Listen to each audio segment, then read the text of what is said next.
Halo guys, kembali lagi ke podcast See You on Top. Jadi podcast ini adalah tentang perturkian ya. Di sini sudah kedatangan narasumber kita, teman kita bernama Awal Ludin Ramadan. Mantap kali, ini ahlinya kuliner ya, pecinta kuliner Turki dan Indonesia dan suka masak. Kalau udah masak itu masak gede ya. Gimana nih kabar bro? Alhamdulillah sehat. Masya Allah.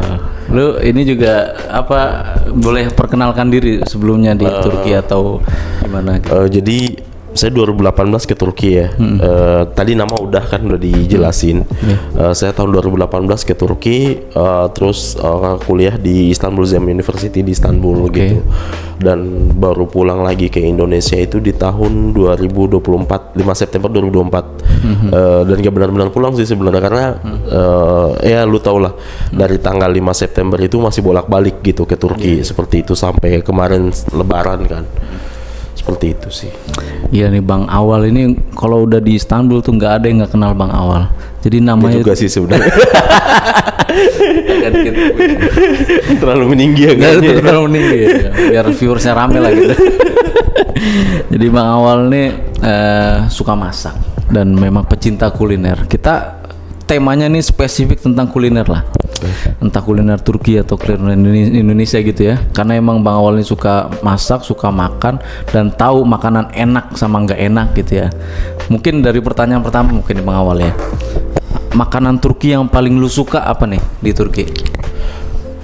Oh, kalau paling suka banyak ya. Karena kan maksudnya kalau misalkan kita ngikutin standarisasi kayak restoran dan lain-lain, urutan makan itu kan ada appetizer, main course, dessert gitu kan.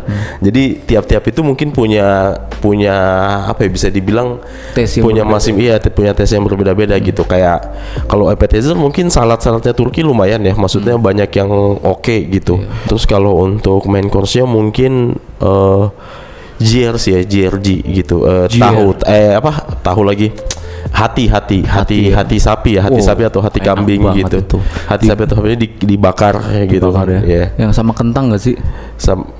Tergantung, ada yang disajikan sama kentang, ada juga yang enggak gitu. Wah itu enak banget sih, sumpah itu pencinta kuliner tuh harus suka itu bener. Gila enak banget. Gak tau ya, hati itu kan di Indonesia mungkin diolahnya kayak gitu ya. Iya Cuma di Turki tuh nggak tahu rasanya kok bisa enak ya.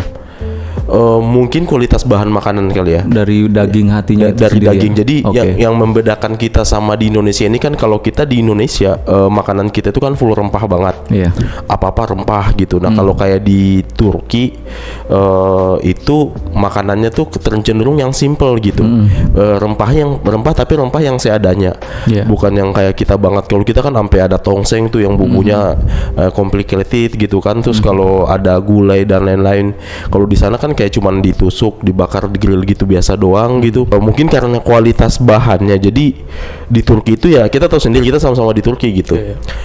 Either itu ayam atau daging-dagingan itu ada batas masa kadaluarsanya kan. Ayam itu kita di sana kan setelah dipotong itu maksimal 5 hari udah harus dikonsumsi. Coba bayangin kita di Indonesia itu masuk chiller dulu, masuk freezer dulu sampai matinya 3 kali 4 kali ya. Iya, matinya 3 kali 4 kali gitu. Jadi kualitas bahan saja udah membedakan gitu. Berarti kuncinya dari Turkish kuliner itu salah satunya adalah kesegaran atau freshnya ya, tingkat fresh dagingnya atau itu, bahan makanannya gitu. Iya, gue setuju banget sih. Atau di Turki itu lebih identik higienis, terus juga bersih gitu kan. Dan emang kualitasnya itu seger gitu. Iya benar. Enaknya itu dari kesegaran dagingnya itu. Jadi gitu. Bukan terlalu rempahnya, tapi dari segernya dagingnya itu. Gue setuju sih. Jadi Bang Awal ini suka masak-masak ya guys. Kalau yang sering ke Istanbul gitu kan, pasti sempet pernah sekali 2 kali mampir ke tempatnya Bang Awal di Üsküdar. Jadi Bang Awal ini suka masak-masal besar kayak Bobon ya. Jadi setiap orang yang ke situ dimasakin gitu kan. Dan enggak segede Bobon juga sih. Dan gue denger masakannya enak gitu kan.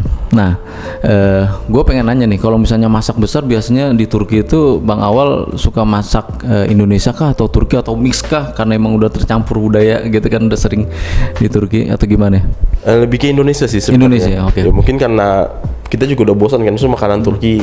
Orang-orang rata-rata kan di kita itu kalau nggak bisa masak ya beli makanan Turki gitu ya, kayak durum atau kebab dan lain-lain gitu kan. Sementara kalau misalkan masak sendiri ya otomatis masakan Indonesia gitu, karena kita tahu sendiri, kita sama-sama tahu masakan Indonesia itu di luar itu sangat mahal gitu, terkhusus restoran-restoran Indonesia seperti itu. Jadi kalau masak ya pasti makanan Indonesia. Lebih sering masak Indonesia berarti, maksudnya lebih sering masakan Indonesia dibanding beli makanan Turki di luar berarti ya? Kalau saya sendiri sama anak-anak rumah iya.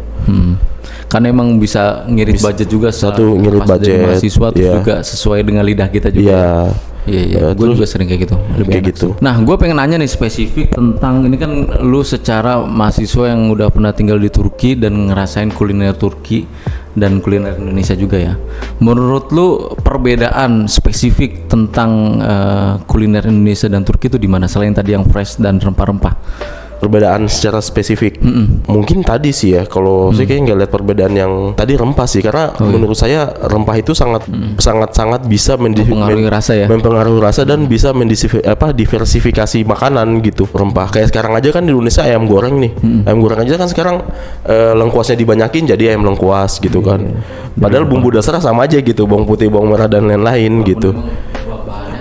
Iya ayam gitu, iya dibanyak, iya seperti itu. Jadi Turki tadi lebih simpel, dan kita harus tahu juga nih secara geografis kan Turki ini dikelilingin sama, dia negara interkontinental. Satu, wilayahnya ada wilayah Europe yang sekitar 5% atau 6% itu Europe, sisanya 90% lebih itu di Asia. Dan makanya disebut Anatolia kan, karena wilayah Asia kecil gitu. Dan di sebelah tenggara ke timurnya itu di berbatasan sama Suriah, Irak, Iran. Seperti itu. Dan itu mempengaruhi banget gitu masakan-masakan kuliner di sana yang ada di kawasan itu, seperti itu. Ya berarti ada pengaruh sejarah sama geografi di situ ya. Makanya gue ketika setiap kota di Turki itu punya makanan khas tersendiri gitu ya. Dan memang semakin ke timur semakin pedas, semakin rempah-rempah, semakin ke barat itu semakin nggak rempah-rempah gitu, hambar gitu ya. Iya, saya sering berbicara sih masalah ini ke orang-orang ya. Makanan itu semakin ke timur itu semakin penuh rempah, puncaknya di rendang. Karena rendang semua bumbu itu tuh masuk gitu. Nah, semakin ke barat makanan itu semakin tawar, rempahnya nih semakin kurang nih. Puncaknya mungkin bisa dibilang ya ada fish and chips gitu kan, ikan yang digoreng, bahkan fish and chips yang originalnya aja kan nggak pakai tepung, nggak pakai apa tuh, kayak ikan goreng pakai kentang gitu aja udah selesai gitu. Gua mungkin lanjut ke pertanyaan berikutnya, maksudnya oke lah kalau secara rempah-rempah, secara rasa emang timur kadang lebih cocok di lidah kita ya, karena lebih rempah-rempah, lebih spicy atau sebagainya. Cuman gua masuk ke pembahasan lebih sehat mana sih makanan Turki sama Indonesia. Gue nggak tahu ya, maksudnya dari segi masaknya, teknik masaknya, entah ingredientsnya, terus kayak misalnya bahan-bahan yang dipakai itu lebih ngerasa sehat makanan Turki atau makanan Indonesia? Jelas sehat makanan Turki sih. Ya kenapa tuh kayaknya? Jelas makanan Turki satu simple. Jadi cara pengolahannya pun mereka juga kalau nggak direbus, dikukus, dipanggang gitu. Berarti jadi vitaminnya atau gizinya nggak terlalu terserap ketika digoreng apa? Iya, jadi nggak jarang banget menggunakan minyak gitu. Minyak goreng. Bahkan kita tahu sendiri di sana minyak sawit aja nggak masuk kan? Di sana tuh rata-rata kalau untuk pakai minyak goreng kita makanya minyak biji bunga matahari gitu.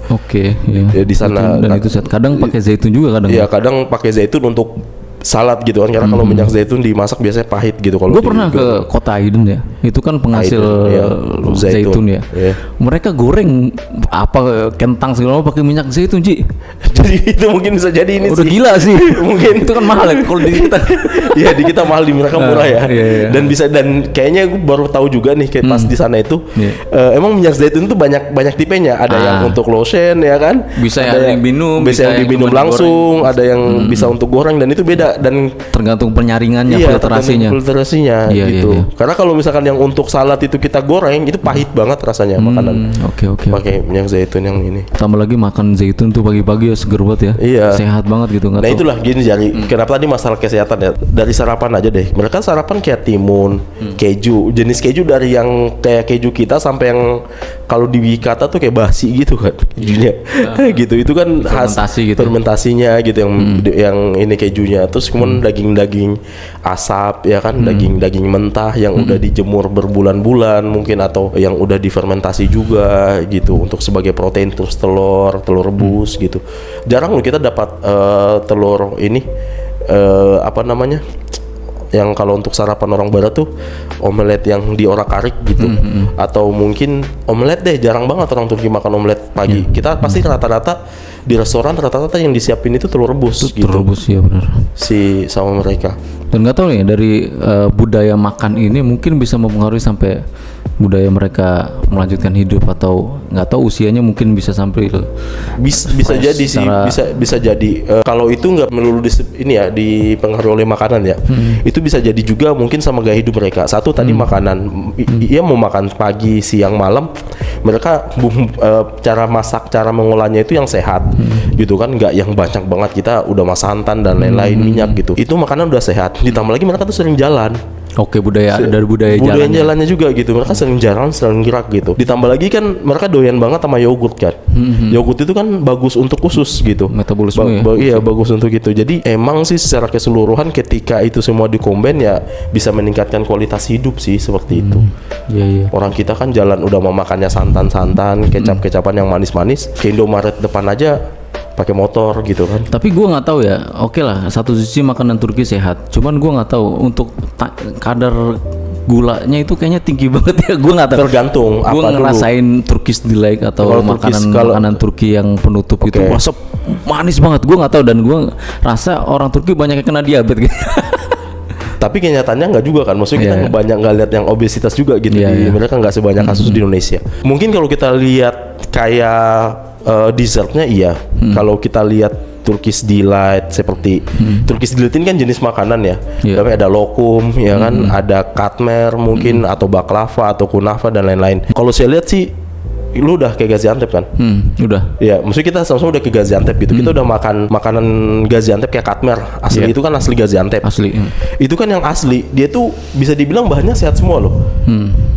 Tepung apa sih adonannya itu kan kayak martabak gitu. Terus kemudian di dalamnya diisiin keju, kacang pistachio, baru ditaburin madu. Dan gitu. itu dipanggang juga. Dan itu dipanggang, bukan digoreng gitu. Makannya untuk sarapan pagi dan apa namanya, minumnya susu gitu. Susu yang jadi kita tahu lah di Turki fresh milk semua gitu, nggak ada yang susu yang sampai berhari-hari gitu. Iya sih, mungkin dari situ ya dari budaya makan itu mengaruhi keseharian gitu kan. Dari situ mungkin lebih fresh otaknya atau fisiknya untuk berkegiatan segala macam. Cuman ada satu nih yang gue pertanyakan, kenapa orang Turki suka banget minum teh gitu? Itu teh dan kadang gulanya banyak juga kan. Banyak. Sedikit-sedikit teh, terus ayo cai celim, ayo kita minum teh, ayo minum teh segala macam. Pagi siang sore malam ngapain teh sama kopi sih orang Turki. Gue kurang paham sih kalau untuk budaya teh Turki ya. Tapi emang kembali lagi gitu, secara geografis semua makanan yang ada di Turki dan kawasan itu sangat berpengaruh gitu dari geografisnya, dari sejarahnya, seperti itu sih. Ya, jadi ada filosofi dari situ ya. Ada filosofi mereka dari situ.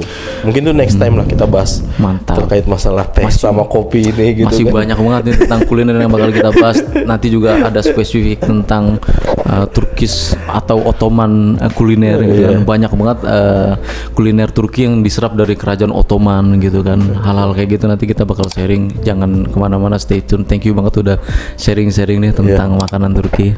Sehat terus, sukses selalu. See you on top. Keep in touch.